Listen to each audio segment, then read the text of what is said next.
118 സങ്കീർത്തനം 8 വാക്യം, മനുഷ്യരിൽ ആശ്രയിക്കുന്നതിനേക്കാൾ യഹോവയിൽ ആശ്രയിക്കുന്നത് നല്ലത്.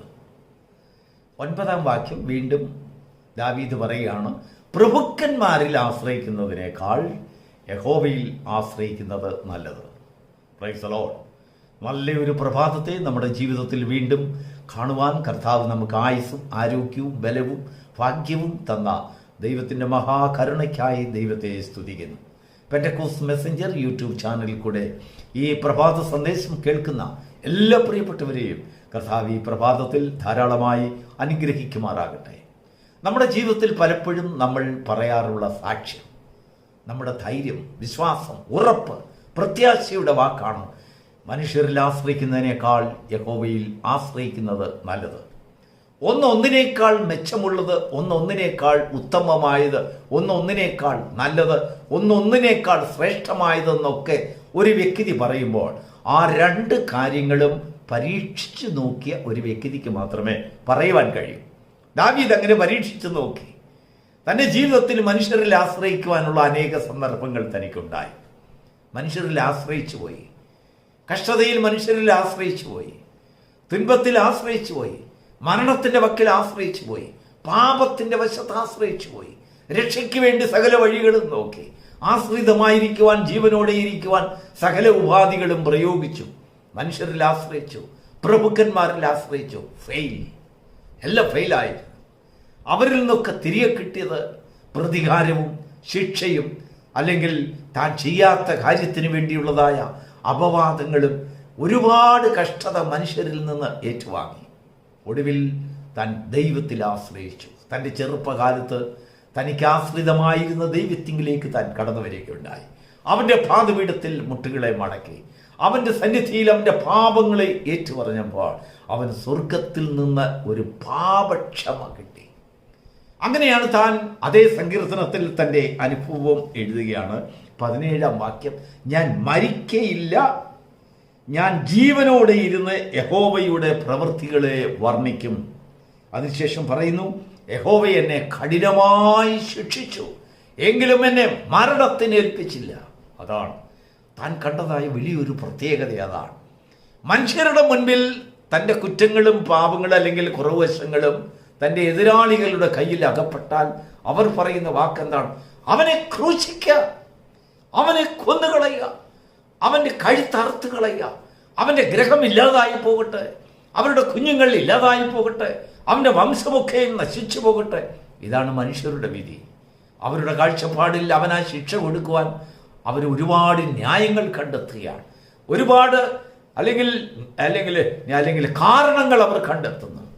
അവൻ ദൈവത്തിൻ്റെ സന്നിധിയിൽ വന്നപ്പോഴോ അതെല്ലാം ക്ഷമിച്ച് ദൈവം അവന് പാപക്ഷമ കൊടുത്തു.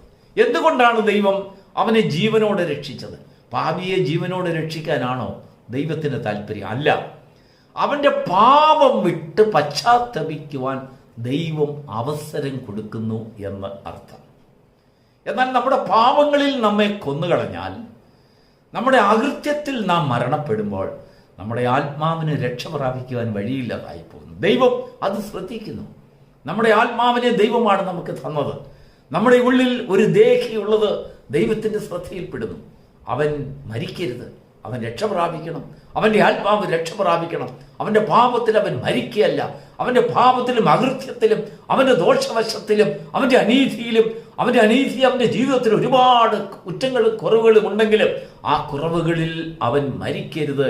ആ കുറവുകളിൽ നിന്ന് രക്ഷ പ്രാപിച്ച് പശ്ചാത്തപിച്ച് ജീവനിലേക്ക് തിരികെ വന്ന് ദൈവം വലിയവനെന്ന് ലോകത്തോട് സാക്ഷ്യം പറഞ്ഞ് അവൻ്റെ പാപത്തെ ക്ഷമിക്കുവാൻ സർവശക്തനായ ദൈവം കരുണ കാണിക്കുന്നു എന്ന് ലോകത്തോട് വിളിച്ചു പറയുവാൻ ദൈവം അവനെ ജീവനുള്ളവരുടെ ദേശത്ത് അവശേഷിപ്പിക്കുന്നു. നമ്മെ ഓരോരുത്തരെയും ദൈവം ജീവനോടെ വെച്ചത് ദൈവത്തിൻ്റെ പ്രവൃത്തികളെ വർണ്ണിക്കുവാനാണ്.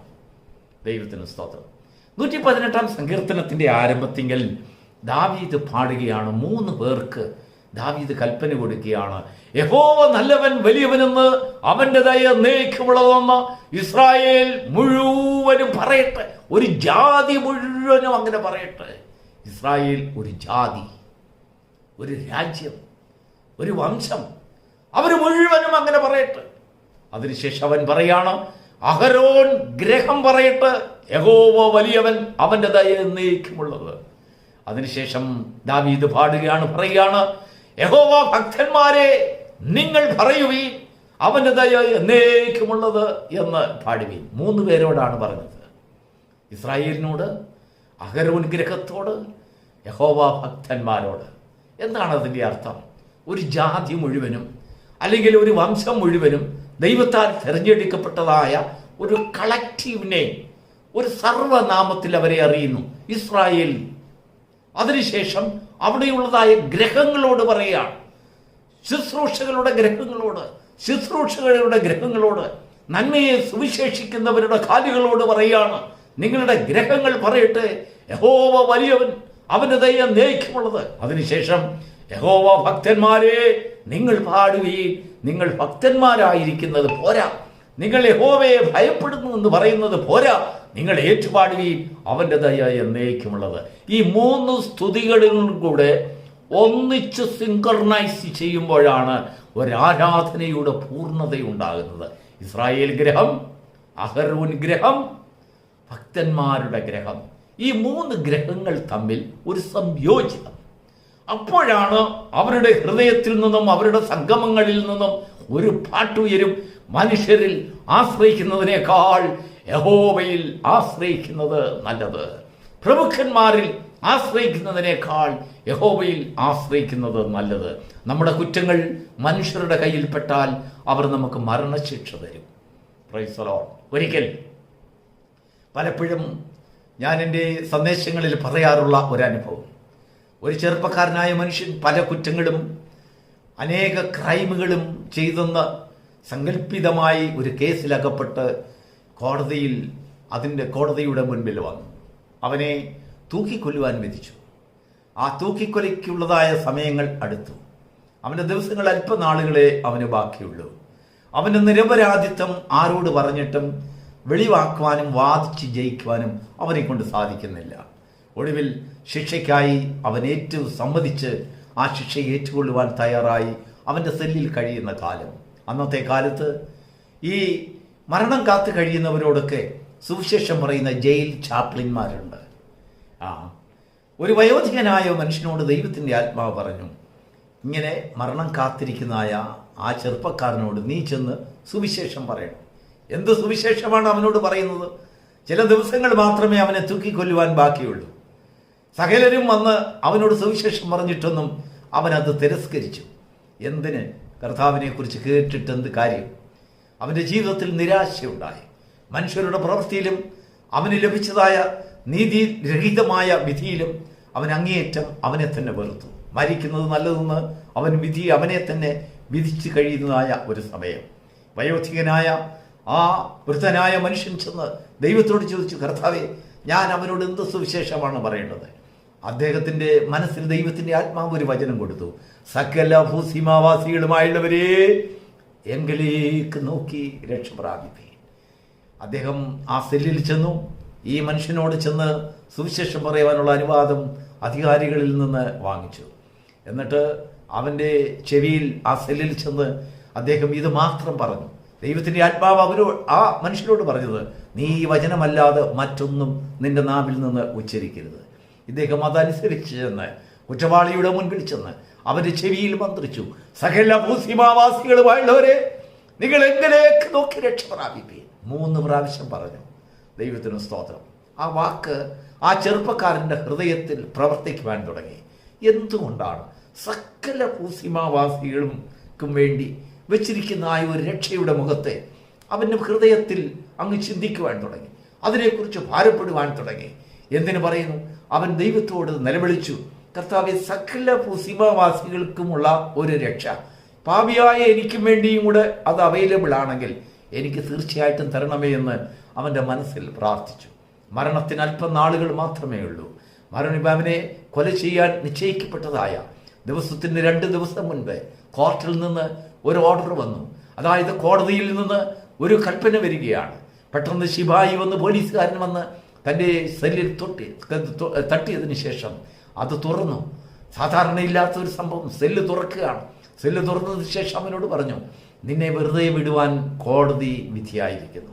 Praise the Lord. കാരണം അവൻ്റെ മേലിൽ അല്ലെങ്കിൽ ആക്ഷേപിക്കപ്പെട്ടതായ ആ കുറ്റത്തിന് അവനിൽ യാതൊരു കാരണവുമില്ല എന്ന് കോടതിക്ക് ബോധ്യമായി.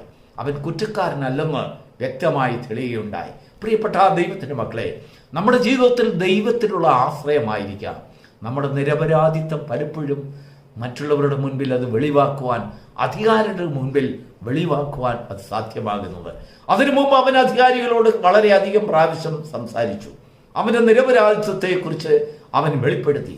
ആരും അംഗീകരിച്ചില്ല. പ്രഭുക്കന്മാരിൽ ആശ്രയിച്ചു, മനുഷ്യരിൽ ആശ്രയിച്ചു, പോലീസുകാരിൽ ആശ്രയിച്ചു, ജയിലധികൃതരിൽ ആശ്രയിച്ചു, വേണ്ടപ്പെട്ടവരിലൊക്കെ ആശ്രയിച്ചു. അവരെല്ലാം കൈവിട്ടു. ഒടുവിൽ അവനെ കൈക്കൊള്ളുവാൻ സ്വർഗത്തിന് മനസ്സായി. സകല ഭൂസിമാവാസികളുമായുള്ളവരെ എങ്കിലേക്ക് നോക്കി രക്ഷപ്പെടുവീൻ എന്ന് വലുതായ ദൈവത്തിന്റെ വചനം ഇത് തന്നെയാണ് ദാവീദ് പാടുന്നത്. എന്നെ കഠിനമായി അവൻ ശിക്ഷിച്ചു.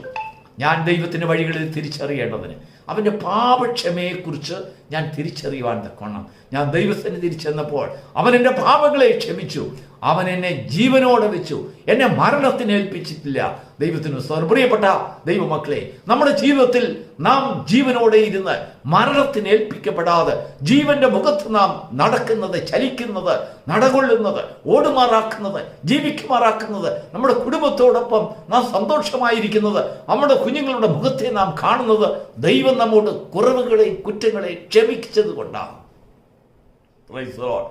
ദീർഘക്ഷമയെ ദൈവം നമ്മുടെ മേൽ നീട്ടിയത് കൊണ്ടാണ്. ഇല്ലായെങ്കിൽ മനുഷ്യരുടെ കയ്യിൽ നാം അകപ്പെട്ടു പോയിരുന്നെങ്കിൽ അവർ നമ്മെ എന്നേ കൊന്നുകളയുമായിരുന്നു.